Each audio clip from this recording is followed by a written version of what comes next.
Hi, my name is Benny Johnson. As some of you know, I've been struggling with addiction. However, I decided to change my life and went into recovery. I've started this podcast 90 Days Clean, and I want to take you along in my journey. What does lie ahead of me? Let me be frank, I do not know. Will I ever drink again? I do not know. This is how Stairway to Redemption was born. It is my search for answer in a real-time process of what is going to work for me. It is then my aspiration to help you figure out what's going to work for you. It is our journey together.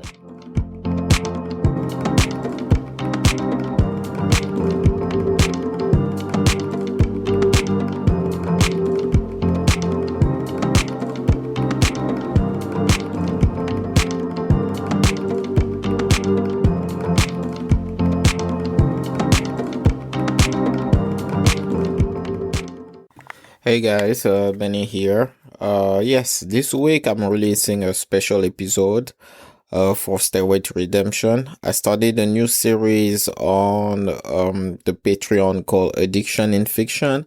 I'm releasing on the podcast the first episode of it.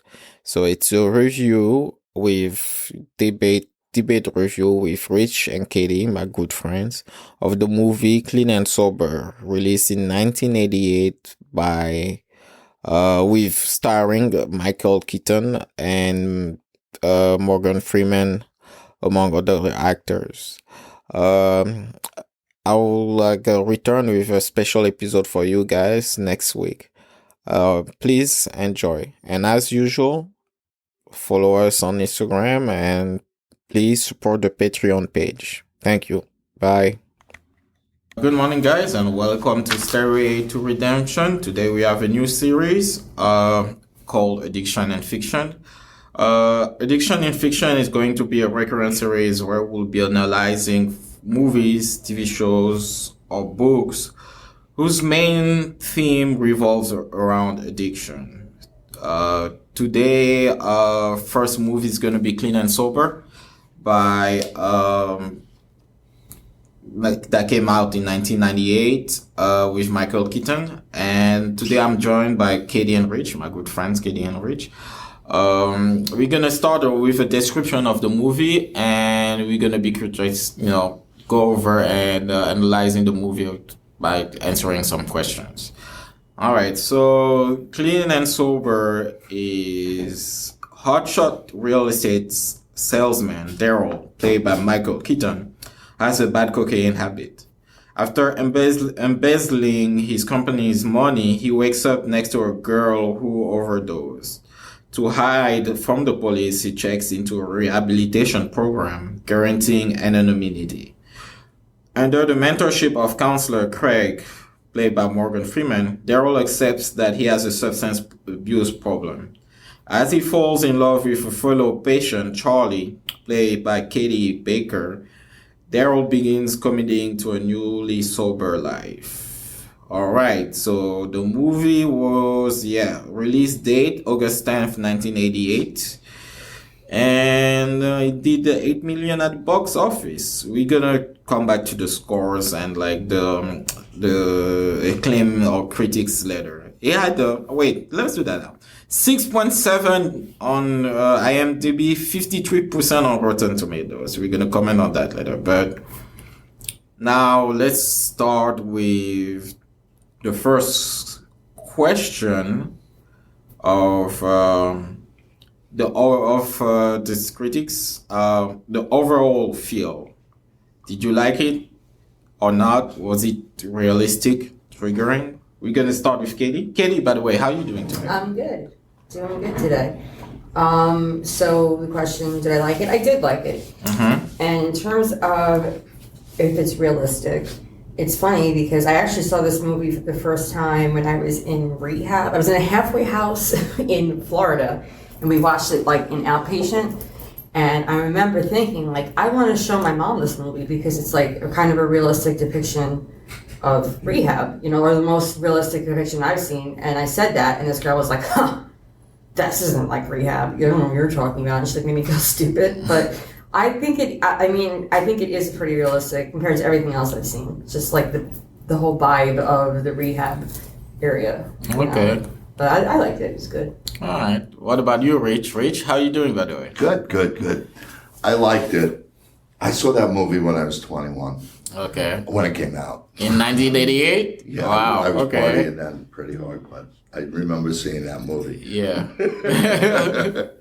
But realistic for the time period, because we'll go into it in further detail, but I thought it was really good for that time period. A lot of things today are totally different than what they have. Yeah. I mean, the smoking, the cell phones, other aspects of it, where I got a little confused with if he's inpatient, but yet he's able to leave. Yeah. Because I've been inpatient. So I don't know, because it was also 1979, even though it was 88, they kept on referring to 79. Yeah. So I'm like, I guess maybe that's the way inpatient was back then as opposed to now, because now you can't have a cell phone. Yeah. Not that they had cell phones, but you couldn't leave and come back. And it seemed like he had free reign on that. And then they took everybody out to an AA meeting in there. But I mean, I love the movie. I thought it was great, but you got to also think about the time frame. Yes. I don't know how long he was there for, but I've been to, if it's more than a 1 month program, you can go out. I don't know if you can go out by yourself. I guess you can. Actually, you could. If it's a residential program, you can go out by yourself sometimes to get a pass. So yeah, I wasn't sure what it was. Yeah, but it seemed like it was a 28-day. Yeah, it was that long. was like, yeah, I've for never heard months, of that. yeah. I thought it was that, and then he's like driving and he's going to his office and all sorts of stuff, But I thought overall he was great. Morgan Freeman was great. The guy that played his sponsor was unbelievable. Yeah. Because I mean, there were a lot of things that no matter what, 79 to 2023 are so it's a disease. But there were other things about it that were different. Yeah, like I really like the movie also. I'll share your opinion, Rich, for how the smoking was very indicative of its time. Also, like the coming and going, I was like, wow, AA was lax back. Like the rehab were lax back in the day. Like, like they didn't even, the search was like kind of weird. Like they didn't even go, they were not true, I think, to like somebody was able to visit him and bring a package, for example, that scene where like his friend brought the package but told him that he flushed everything. There was nothing in it. Yeah. Like, so some people can bring you drugs in that thing. Like, it was like, I don't know if it was realistic for the time, but I guess it was different. But I mean, for the inpatient, I guess people could come. Yeah. When I went and you went, it was COVID. Yeah. So we didn't have family weekend things that that's true. They have family. that they were telling me about at when we went to Seafield. Yeah. And you didn't have visitors, and if you had visitors, like my parents came to drop stuff off for me, they couldn't even see me. They were like, oh, here's a pack, Well, when I was in the long-term one, like, you could have visitors, and they could bring you stuff, or you could get stuff mailed, but it's always inspected. Yeah. But he didn't have anything in the package, so maybe it So was he said, inspected. And but also it's like a lot of poetic license. You're never going to find anything that's like 100% realistic. Like, it has to move the plot forward. So that leads us to like the next question, the deep dive. Give us details, scenes, parts that are either true depiction of addiction or purely fiction, in your opinion. Rich, why don't you start? Well, the one thing also that I thought was great about the movie, if you watched it, whenever the way they did the music, the rain and the snow, was whenever anything was getting bad.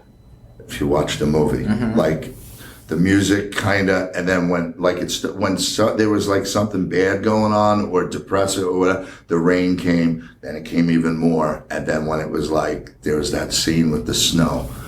That's really? I didn't pay. Yeah, I remember because the rain. when he was having arguments or whatever with Charlie and stuff and going back and forth, then it started raining, and then right at the end, with her, it was snowing. Yeah, I just picked that up. That I just like hit me. I'm like, and the music, like it would get, and I guess that was for emphasis. I don't know, but I thought that.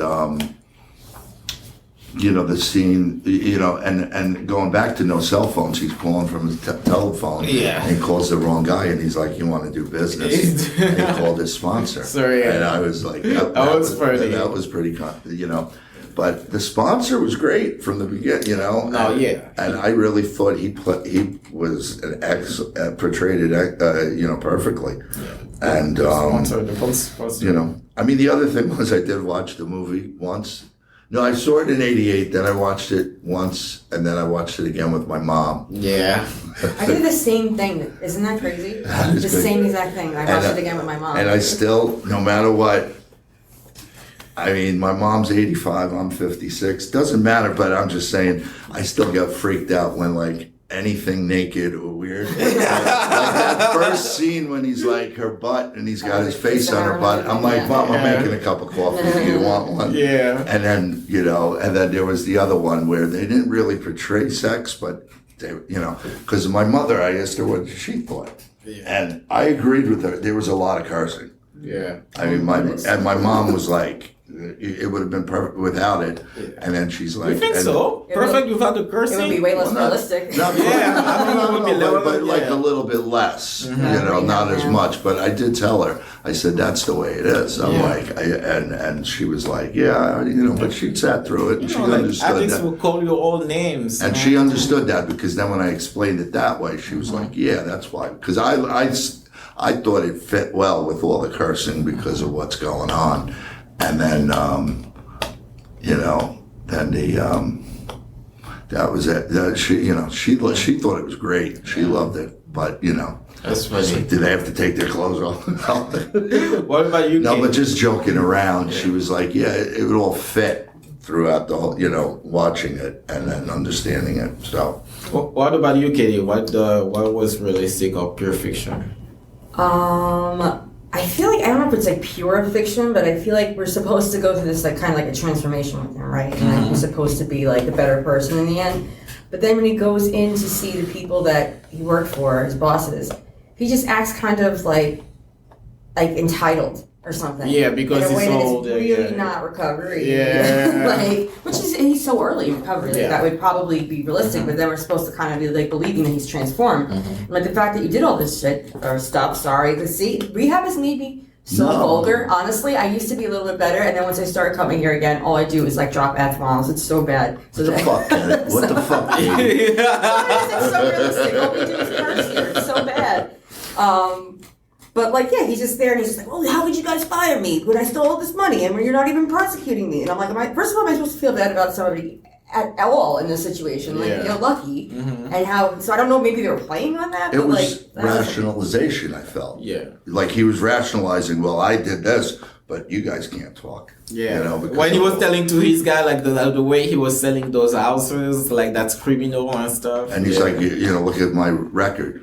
But the other thing that I was going to say in that was a little weird was that girl, what was her name?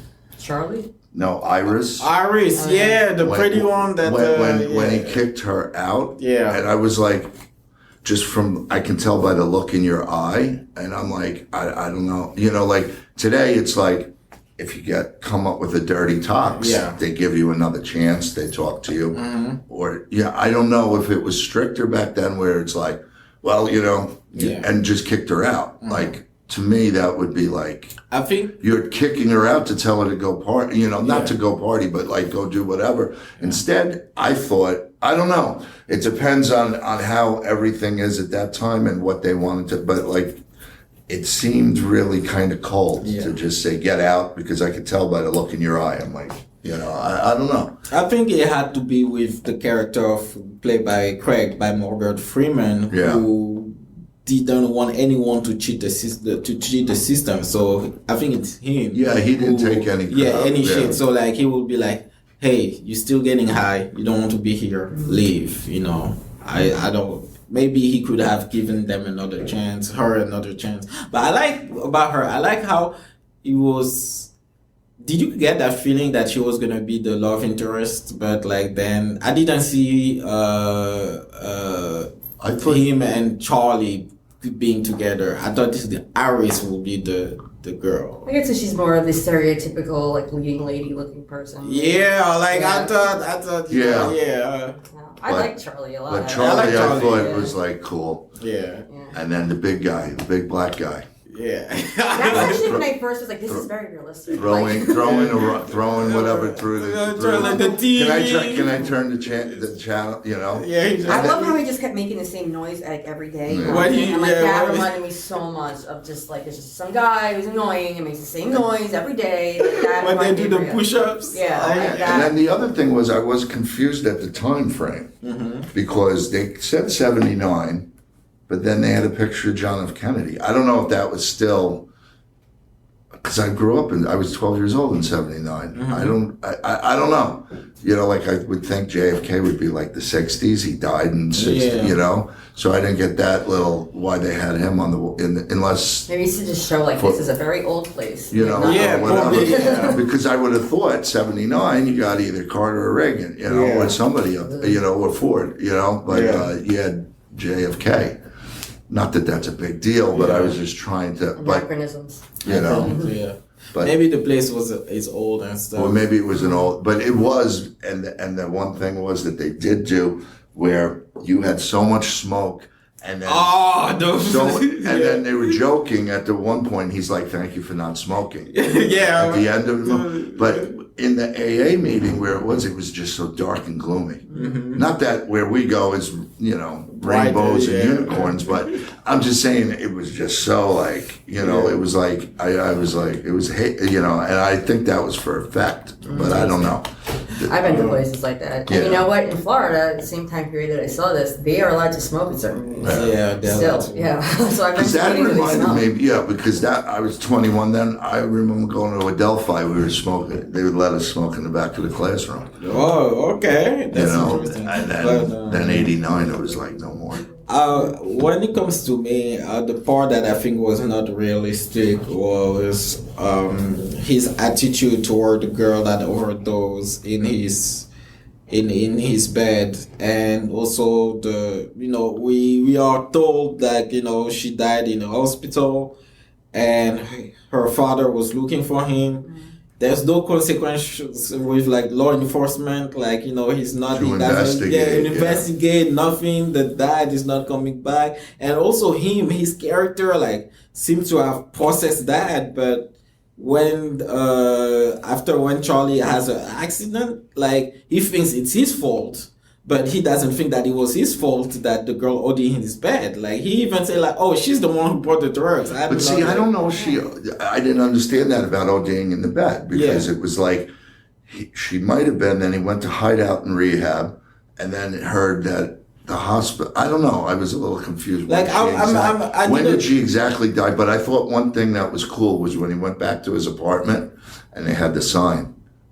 Oh, they had this guy. This guy it's gave like drugs to my the daughter, yeah. and put his name. And Yeah, killed it. what they did not explain And all that on the then, movie. and then he turned around and saw that it was all over the apartment complex and on everybody's car. Yeah. Well, I think But I get they it. didn't- I feel like I understand that. Like I feel do like, understand. I Yeah. understand that he did not. I'm putting myself in his shoes as some person who brought me drugs, and I'm assuming he's telling the truth. And I was like, "Here's these drugs for us to have," and she just does the drugs and dies. Like I wouldn't feel responsible for that at all. Like I'm lucky I didn't die.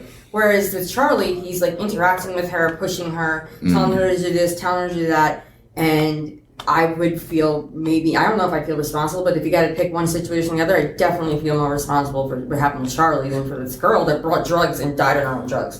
I don't know if he pushed Charlie. He Well, was he just kind- was, I don't know if he her to leave her pushed- boyfriend. but the guy was abusive.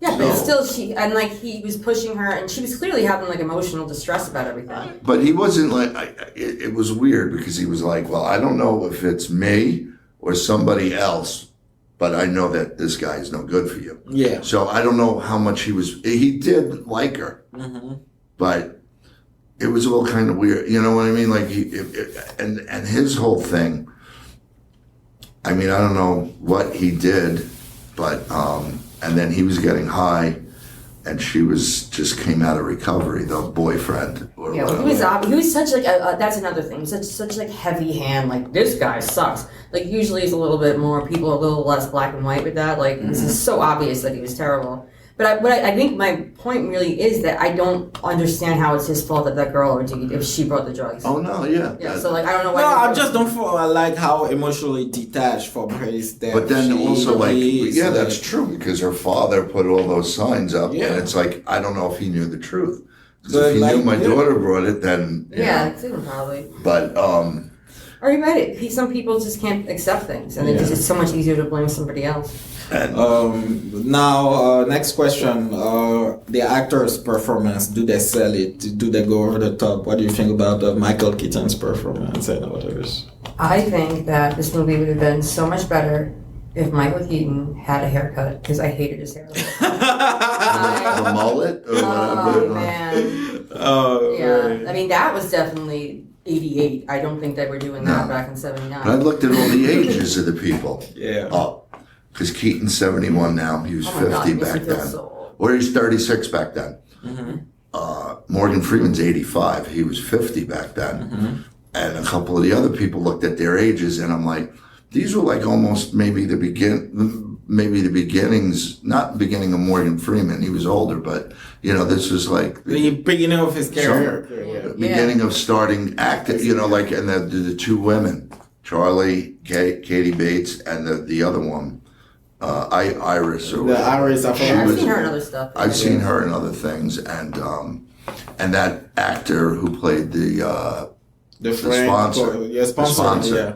you know, that was the other He's thing. in a lot of stuff. Yeah. He's like a character actor. Like you see him in Yeah. a lot. Yo, comment for the sponsor. I like how he was not too heavy-handed and preaching. He was basically just letting Michael Keaton character bullshit enough and make him realize that, hey man, you're not making sense right now. You know, he was not like, oh man, no, you know how like some sponsor are heavy-handed. Yeah. I'll be like, you don't know shit. Like the expression like take the cotton out of your hair and put it in your mouth. That was not his approach at all. He was like, all right. But he did mention the steps, but He did. he didn't go into them like what's like Yeah, like yeah. in So the weird, beginning though. the beginning scene when he was saying about the hammer in his nose, Yeah. he's like, my life became unmanageable. Yeah. I think that's another reason that I thought it was really. I've never seen AA really depicted in that way either. Because apparently we're not supposed to talk about it, and it's this whole thing. But whatever, I'm not gonna get into that. Yeah. But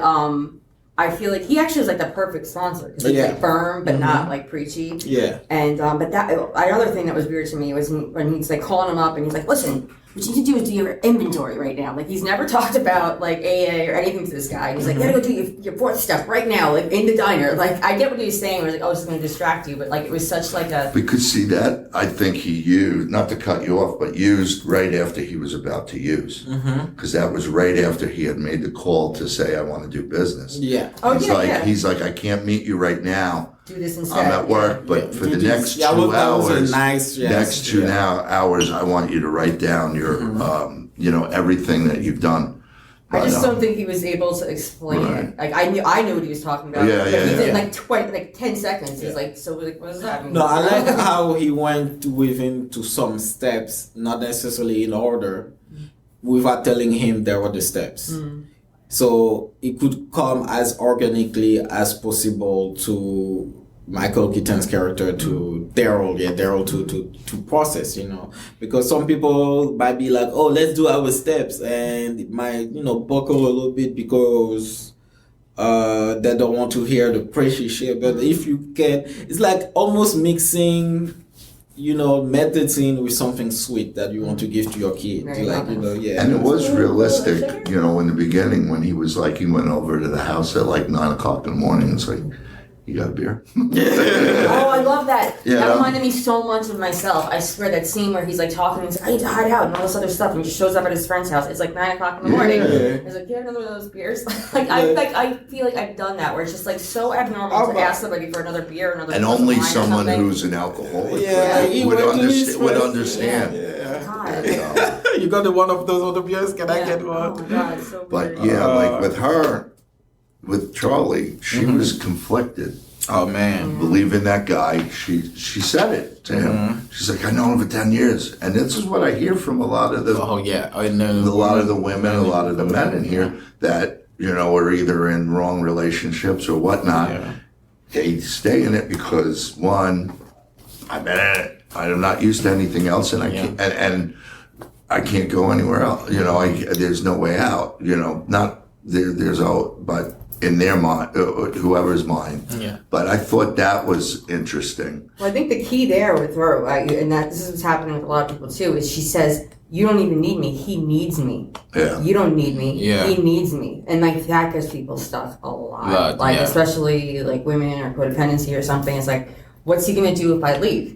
Like, because he's gonna get all fucked up. Oh, so you're going, but he's gonna get all messed up and whatever, and like he's gonna flounder. You're doing okay. I need to be here for him. I need to rescue him. But is that your responsibility? No, And a lot of not. people think they're like time to rescue people. Yeah. Yeah, because she doesn't want to help herself. It's a way of deflecting that onto somebody else. Yeah. Like that was a classic case of codependency right now. And like the call where like he's telling him like, hey, you're leaving him, and she just collapses and gives up and just say that, yeah, I'm coming back. Like, that part was hard. And he found the cocaine or whatever in her purse because he was looking for his little match. Yeah. When she stayed over. Like, and flush it. And There like, was something she I said. didn't see her flush it. I was like, No, but she said something funny. I forget what. like, yeah, the rat's gonna be happy. Yeah, like so the rat's the gonna rat's be gonna happy. be happy. They're gonna be Yeah. happy tonight. Yeah. But yeah. Rats are always doing stuff with cocaine. The experiments. yeah. Yeah. They're used to it. The cocaine water rat. Yeah. It's very, we heard about it. No, but then traveling, taking them out on a field trip, that was interesting. The freedom, like that Michael Keaton had to just go into Morgan Freeman's office, your counselor, and start making phone calls. Yeah. At Seafield, No. they would have broken our arms. Yeah, exactly. What? They would tackle you and shit. It's so many. I mean, I'm like the queen of rehab. I've been to so many rehabs. Yeah, but you would know better, yeah. But they're just all different. Like they're all like that. Especially with phone policies are one of the things that vary the most across. Oh, yeah. Rehabs. Honestly, I have like sometimes you would have to go into the counselor's office to use the phone. I think he was sneaking though. Like he was like, there was time limits on everything. Like would literally shut off at a certain point, like prison. But yeah, everything's different with that. And I feel like it would be. I don't know. I really got the impression that it was a short program, but like everything, so much of what they were doing would be normal in a long-term program. You know what they did also because of the time period. The way they portrayed the gay guy is different than what they would do. They kind of like hit it. There was the guy who said he was he was like a hairstylist. And oh, yeah. he was yes. and he was like dancing he was the first one on the floor dancing, and he brought Charlie up and this and that. You knew he was gay, but like I'm saying, when I watch, like my mother even mentioned that. She's like, the way they portrayed that, because she's watched 28 Days with me, which is another one, which is now, was made in 2000 with Sandra Bullock. And that, I mean, it's all kind of like open now, a little bit more. Back then it was like... yeah, he was not mentioning that. It was like, I mean, forget about trans and everything else, but I mean, just gay or straight back then was kind of like, he was like, and he was like, the way he said it is different. Like he's like, yeah, I kind of like do hair or I'm a hair supplier or so you kind of knew, but he was kind of like, he was not he was kind of like he was not explicit, trying not to say what he does. Like I just the way they portrayed that, he was he was like, I kind of like supply hair products and this and that, and So like you guys already started answering, but like so how is the personal relatability to it? Like how do you relate to any character? Like how, like in the movie? How does it relate to your personal life? I mean, just honestly, just the whole experience of rehab. There's that. But in terms of like how the characters themselves were, I mean, I could see myself and. I mean, I guess we're really only like exploring Charlie and Michael. I can't remember her name. Daryl. We're really Daryl and Charlie. Their characters in any kind of depth, and I can relate to both of them. I think I keep calling him Michael Keaton, whatever. Daryl, His selfishness is just running on whatever and not caring about other people, and that whole incident with the beer in the morning, like that. Yeah, oh that one was pretty shots on point. fired, Yeah. like that's me. And Charlie, I've been caught up in, part of why I'm here again is because I was in a relationship like that, and how she's kind of stuck between two places.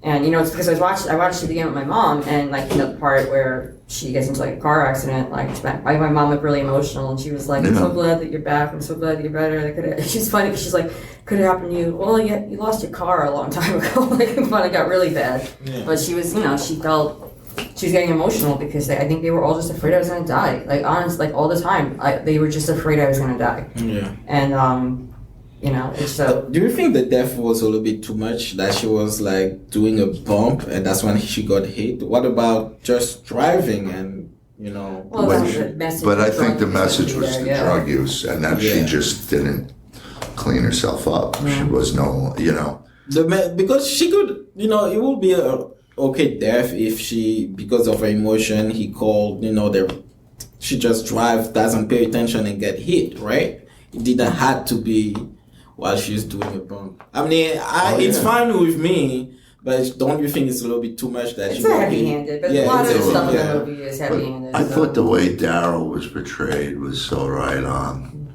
being the real estate guy, denying, pushing the blame to other people, reasoning out while out of an escrow account he took 92, he took 50,000 or whatever he took. Yeah, he didn't take the full amount, but he took it. Yeah, and then.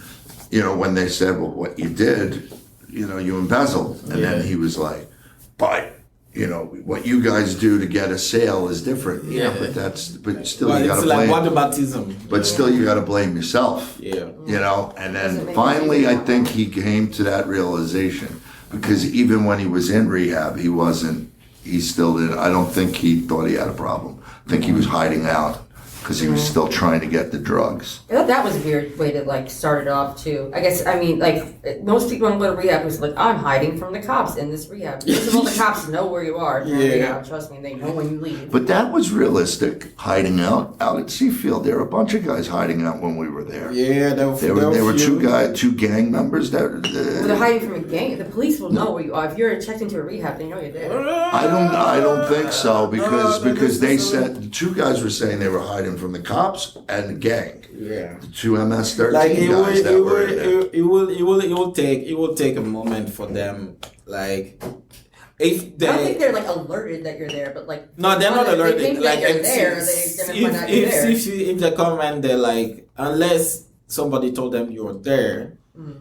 If they randomly ask Seafield, the facility is not supposed to let them know that you're there. So but those guys were out. No, yeah, we were with people. We had some, one guy who was who want to be also proactive about, they know they're gonna go upstate.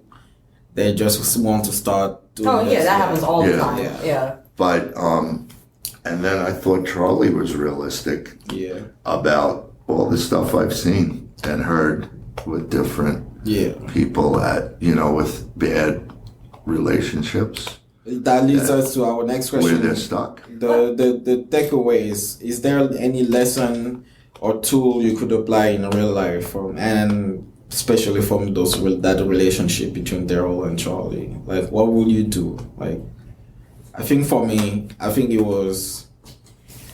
I understand they hit it off, but there was a kind of savior complex of him. Yeah. Both of them. Yeah. She started this. She wanted to save her actual boyfriend, and that was funny when she slapped him and grew. Yeah. She was crying and he gives her a tissue. He held the tissue. You're not supposed to do that now. Apparently, that's insulting.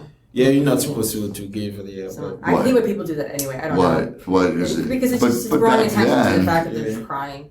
Yeah. But I feel like I didn't think he had a savior complex. I think he wanted to be with her. I think that was the end game, is he wanted to be with her more than I want you to get better so you can get better. I think he wanted to be with her. Like He did, but I think the savior, like, come move in with me. I'm a big real estate guy. it was because he wanted her there for him more Yeah. than like I want you to be Yeah. happy and safe. Which 'Cause it is was- fine. Like it's just I don't think it was Yeah, about because if he him. wanted her happy and safe, he could have helped her do other things to be happy and safe. But I think, it was he wanted her to come. I think he genuinely liked her. It wasn't like Yeah, he oh, was yeah, being yeah, creepy yeah. about it or something but it comes down to like you shouldn't date anybody in the first year of recovery. Yeah, that's what they do a say. bump of cocaine and die. But it was, on the but it was road. also funny, and it was so relevant to the time that I remember, because you didn't have cell phones. You had beepers back then, but you didn't have cell phones. And like how to go to the guys, like when he drove over to our house. Yeah. A lot of stuff that was done in that movie would have been done by text if it was today, or by phone. You know what I mean? Like, can I stop by? Instead, he's like, I was in the neighborhood driving. Oh, I hate when people do that. Yeah. and but I mean, because the thing is with the rehab, so you're not supposed to have your cell phone in rehab either. So that's Yeah. like, so it's not even like that would be. It's one of those. oh no, what I'm yeah. saying is when he Oh, no, when he afterwards, drove when up we to could've her done that, house, and then But I think it's one of the situations, like when they're in the rehab, it's like, it's normal that they don't have their cell phones. Or Yeah. any other like situation, usually they'd be like, where are other people's cell phones? But yeah, once they get out, then. that dinner scene was funny when they were sitting, and he was like, "So what type of work do you do?" He's like, "I'm a doctor. Yeah. I'm a brain surgeon, or Brain whatever he surgery, said." maybe Yeah. All right. We're reaching the conclusion. Let's talk about the score. So it got a 53% from Rotten Tomatoes and a 62% audience score. Do you think that score is warranted? Like, come on, 53. All right, let's read some of the critics' score. 62 against the movie. No, 62 from the audience and 53 from the critics. Okay. Sentiment. And that means what? 62% didn't like it, So did. 60% of the audience liked it. and only 53% of the critics. Yeah.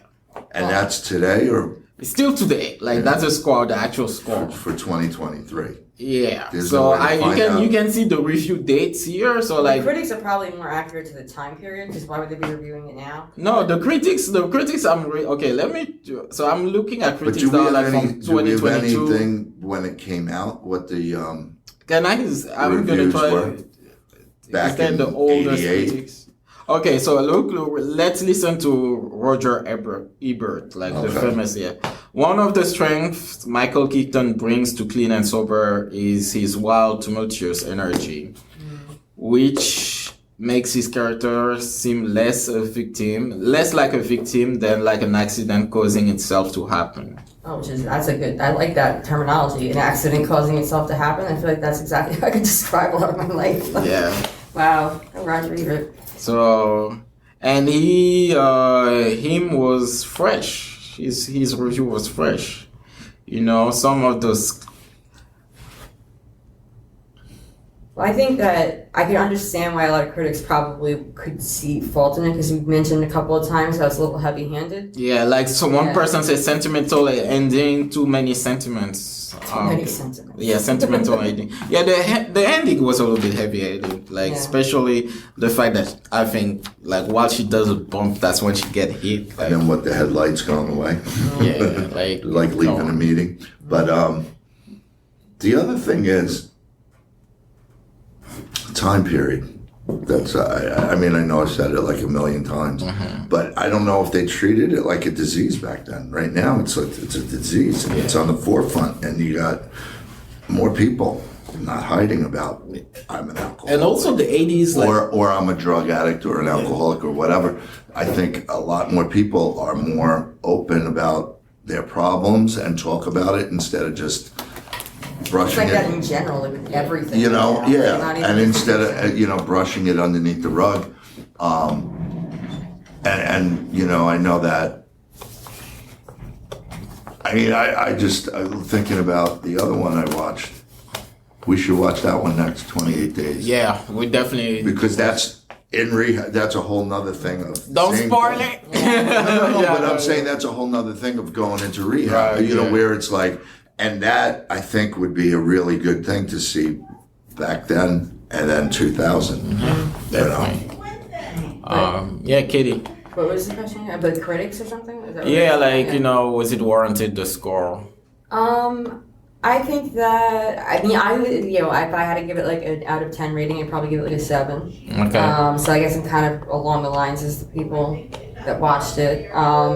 But I think that's really what its downfall was that it was a little just heavy-handed sometimes. Yeah. 7, I would do that. Yeah. 7? And I think also maybe they didn't know at the time how to portray it. I don't know. I feel Because, like like, an addict or an alcoholic had to be involved in writing that somehow. Yeah. Yeah, because for how good it was, but given that it was in the 80s where like cocaine was Yeah. more, Everywhere. like when people tell you it was the 80s, cocaine was like acceptable at the It time. still kind of is these days. Yeah, it Honestly. is, Like, but it's like- over there, like, it was everybody and their yeah. mother were doing cocaine. Like, Yeah. you know. And it was It was just like, it was like drinking, Strong. you know? look at Rich here. He was like, it was strong. Yeah. wait, People nostalgia. before we go, how did you feel when you saw that movie back in '88 when it came out? You were 21. I was like, it was funny. You think it was funny? No, I because didn't think I had a problem. I was partying and I was like, this is a cool movie. Okay. I think it was something to do, and I think I remember doing stuff in a theater watching it. You see that? Mine went in another direction with that. I don't know. Oh, look at you! You know what? I don't know, a theater back then, you know, before But the VHS tapes were available. but I mean, it was realistic. I mean, I don't know. It didn't trigger me. Nothing really triggered me in that.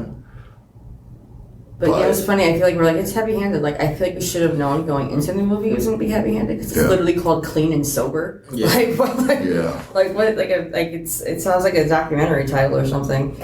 But All right. I thought it could have been. I don't know. Some of the stuff was choppy, but yeah, I was just saying the little incohesive. some of the stuff was choppy, and I get what they wanted to show, but I thought it could have been smoother. Yes. Yeah, and I wonder The flow. if somebody was watching it who is like has no relation to recovery, like what they would think of it. Because I feel like a lot of us are filling in the blanks and putting the pieces together because like we know it's actually happening. Or I Yeah, wonder, I don't know like if the it- like the part of the steps like was not Yeah. mentioned as How steps, is Was but it? we Yeah. know those were the Yeah. steps. And- You know? yeah. Because it was like, oh, okay, your life's unmanageable. That's why you. And it's Yeah. like that's step number one. You know, when he said that, thought it was funny about taking the hammer. And to his nose. fixing his nose. Well, I feel like a lot of AA, like the steps are just like, I mean, whether or not you're in AA, like you're gonna have to do that stuff. A lot of that stuff at a certain point, like you have to be honest. You have to own up to what you've done. You have to be a good person, or you're not gonna stay sober. But Like you- no matter what. The sponsor was great because that scene after the death, when he was putting up Oh, yeah, when he Christmas won, lights yeah. or whatever he was doing outside with the snowball, he's like, "That's not your fault. You didn't, you know." How you were arrogant? Like how arrogant are you that you think that this is your That, fault? you know, Yeah. because it's kind of like you think wanna think that wrong you're- thinking. Yeah. You know, because how can you feel bad? She died, but how's that your fault? All right, guys. This was fun. You know, like we should definitely do that. And next movie will be 28 Days. Since Okay. Rich suggested it. I'm just thinking because it would be a nice little It's transition, like transit yeah. to go from that period to then, the 2000. Okay. I just think that, would be good. Stop the tease. All right, guys. Thank you for listening, and I will see you guys later. Bye. Bye. Bye.